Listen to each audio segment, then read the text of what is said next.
नमस्कार, मैं फिरोज अली खोजी। आप देख रहे हैं खोजी न्यूज़। आज खोजी न्यूज़ की खास बातचीत में हमारे साथ मौजूद हैं कांग्रेस के वरिष्ठ नेता एवं शामली से पूर्व विधायक पंकज मलिक जी। आइए जानते हैं उनके सियासी सफ़र को लेकर, किस तरह से उनका सियासी सफ़र रहा है, किस तरह से शुरुआत हुई है। आपकी खोजी न्यूज़ में स्वागत है जी।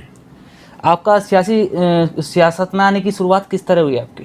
देखिए, मैं एलएलबी का छात्र था। डीएवी कॉलेज में मैं यहाँ पढ़ता था। तब मैंने कई मुद्दे उठाए छात्रों के लिए। एक बार एक एग्ज़ाम का इशू था, वो हम लोगों ने उठाया। छात्र राजनीति में लंबे समय तक मैं एक्टिव रहा।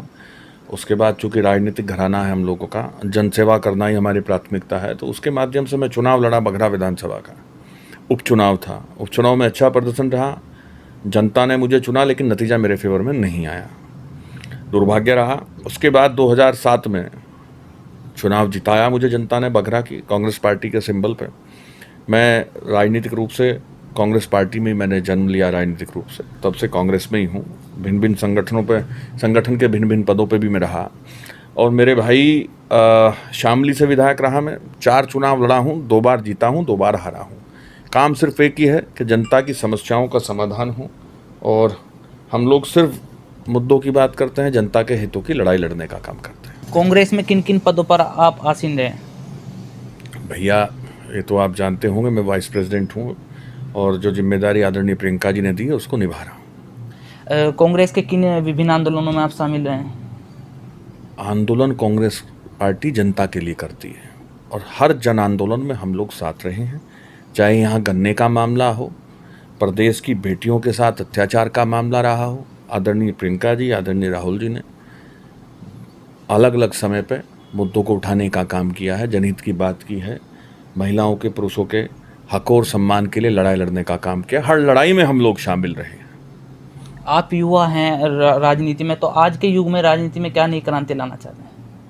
देखिए, सबसे बड़ी बात है, हम लोग पारदर्शी रूप से जब भी पदों पर रहें तो पारदर्शी रूप से काम करते हैं। पारदर्शिता होना राजनीति में ज़रूरी है। सच्चाई और ईमानदारी के रास्ते पे चलना चाहिए, वो हम लोग करते हैं।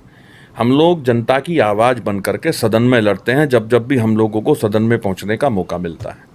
चाहे गन्ने का मामला हो, नौजवान के रोजगार का मामला हो, हम हर मुद्दे को उठाने का काम करते हैं।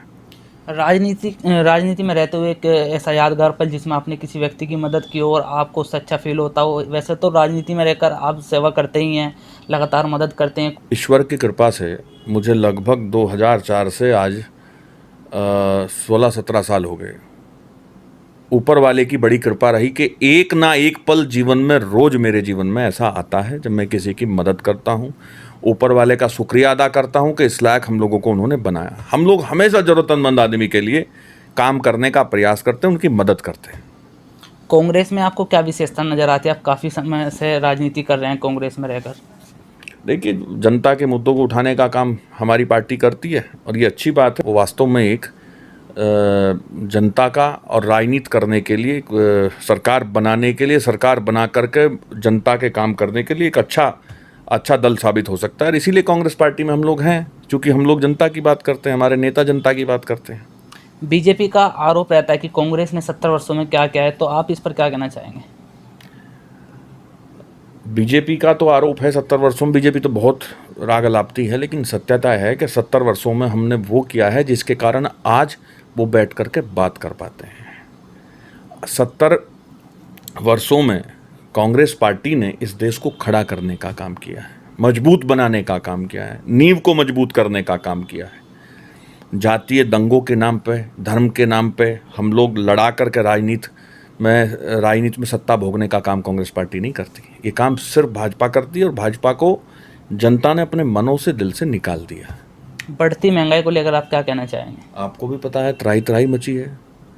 चाहे बिजली हो, पानी, हर चीज़ महंगा है। सब्जी लेने आम आदमी जब घर से निकलता है, कोई अगर सामान उसको लेना होता है, तो आज ये परिस्थिति है कि कहीं बच्चों की फीस में कमी करेगा एक आम आदमी, कहीं कुछ ना कुछ शॉर्ट करके तब अपने जीवन यापन को करने का काम करते हैं। लॉकडाउन की वजह से कमाई लोगों की हो नहीं पाई। लंबे समय लॉकडाउन चला है, महामारी चल रही थी, चारों तरफ से मार है जनता के ऊपर। आप डीजल का दाम देख लो, पेट्रोल का दाम देख लो, सब्जी का, कोई चीज़ ऐसी नहीं जो आराम से ये सरकार मुहैया करा पाई।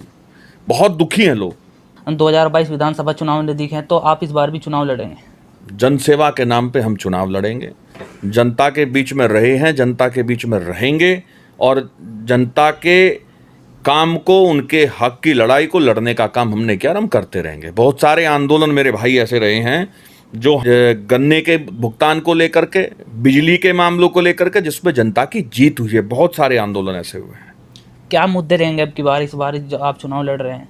भाई मुद्दा एक ही है कि हम लोग विकास का पहिया रुकने नहीं देंगे, विकास को बढ़ाने का काम करेंगे और जनता के बीच में रह करके, जनता की आवाज़ बन करके उनके हक की लड़ाई लड़ने का काम करेंगे। जो आज के युवा हैं राजनीति में आना चाहते हैं, तो उनको क्या कहना चाहेंगे आप?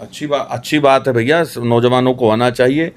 पढ़ा लिखा नौजवान या गांव में रह करके सारी सही जानकारी को हासिल करने वाला नौजवान, जिसे प्रैक्टिकल नॉलेज हो, ऐसा नौजवान ही सही लोगों के हाथ में सत्ता दे सकता है। जो लोग जाति और धर्म के नाम पर झूठ बोल करके राजनीति करते हैं, सत्ता हासिल करते हैं, वो हमेशा देश को, प्रदेश को गलत रास्ते पर ले जाकर सर्वनाश करने का काम करते हैं, आधार बनाते हैं, उससे देश के टुकड़े होने की संभावना होती है। ऐसे लोगों को नौजवान ही दूर कर सकता है।